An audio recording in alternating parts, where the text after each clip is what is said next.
Thank you, Aris, and welcome from me and the whole organization to the HerMa HUB LiNK, second HerMa HUB LiNK or 7th International Conference in Heritage Management, all of which, one way or another, are revolving around local communities. As Aris said, local communities are one of the key elements of our program throughout the training that we do, throughout the projects that we undertake. And it is very important to us. And so thank you all for being here today in difficult circumstances that we're getting slowly used to. So let me introduce a little bit the organization. The Heritage Management Organization aims to empower through training you, the caretakers of world's heritage, so that they can transform their assets, your assets, from decaying objects of study into sustainable resources of local community pride, education, and economic development. We do this through 3 series of programs, and the top series is called Executive Leadership Education, which is a high-level 3-day intensive workshop series in a variety of topics that give particular skills to the current or future line managers of Heritage internationally.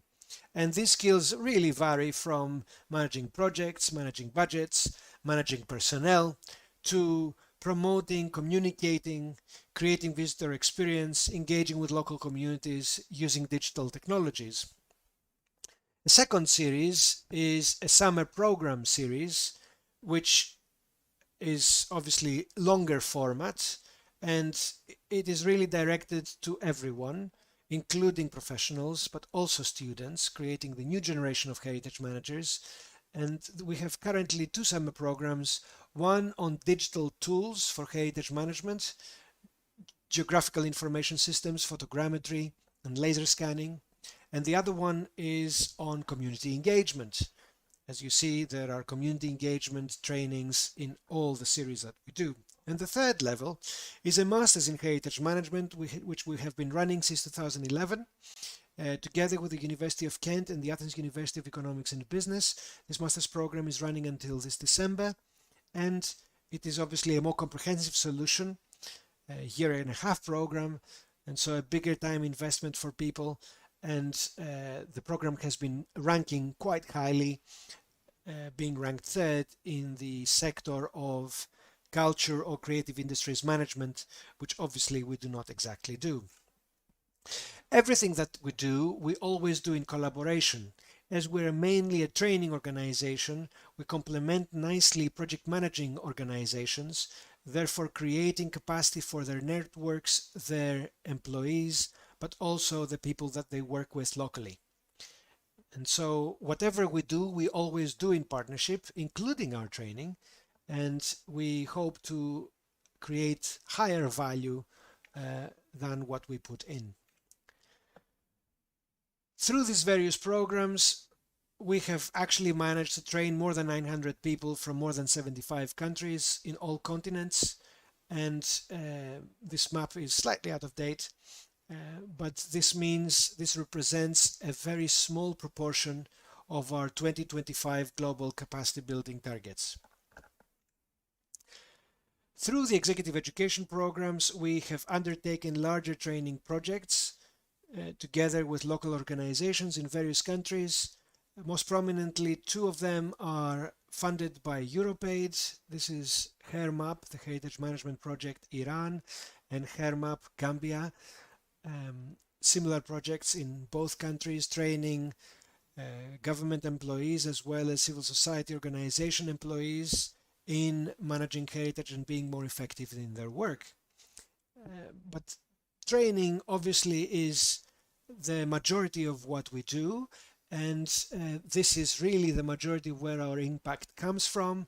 The University of Kent has been using our project for 7 years now as the impact case study of the research on the impact of their on the research on society, and This has gone into the Research Excellence Framework assessment that the British government is doing around universities, and this helped Kent come second in the field of archaeology and heritage and ancient history classics for their impact in society.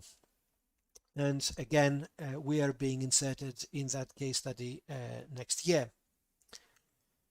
Obviously, we do projects elsewhere, and for everything that we do, we are starting with capacity mapping, which is really where we are going now in several countries, especially in Africa. But out of serendipity, we also engage into some advocacy work, and this is really not our field, but recently we have actually had major impact as we contributed through our lobbying towards the recognition of the word heritage and the sector of heritage as an area that is affected by climate change in the United Nations summit last September 2019. This is our academic committee, and as I said, everything that we do really has to do with training, and so our work usually starts with capacity mapping, as I said before, and identifying local partners, working with them, creating training opportunities for them and their employees.